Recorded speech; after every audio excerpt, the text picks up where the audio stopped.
Good evening ladies and gentleman. यदि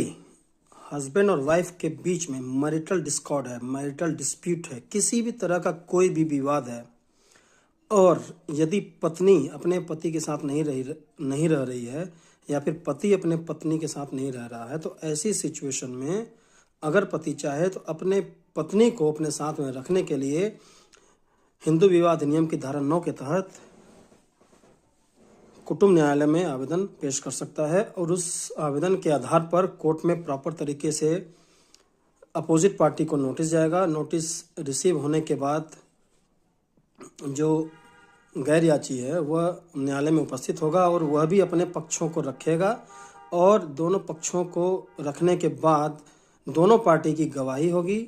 गवाही में दोनों पार्टी अपने अपने जो साक्ष्य हैं उनको पेश करेंगे और पेश करने के बाद दोनों के बीच में फाइनल आर्गुमेंट होगा और फाइनल आर्गुमेंट के बाद माननीय न्यायाधीश महोदय कुटुंब न्यायालय अपना फैसला सुनाएंगे on the basis of the merit of the case. किस बेसिस पे जो है याची जो है अपने पत्नी या पति को अपने साथ रखने के लिए आवेदन पेश कर रहा है, उसमें कितनी सच्चाई है या नहीं है, इन सब का आकलन जो है दोनों के जो आवेदन है उस पर विचार करके तथा साक्ष्यों के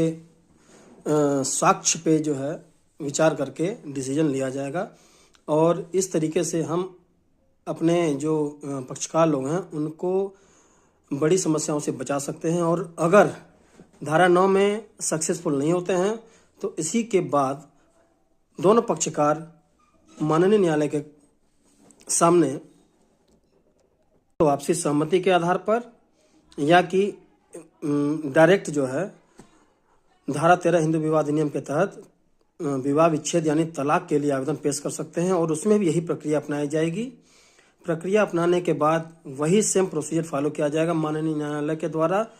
दोनों पक्षों को अच्छे से आकलन करके मेरिट को आधार बना के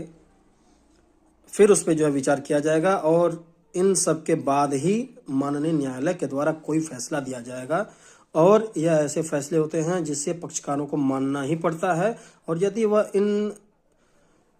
आदेशों से संतुष्ट नहीं होते हैं तो उनके पास ये ऑप्शन होता है कि वह माननीय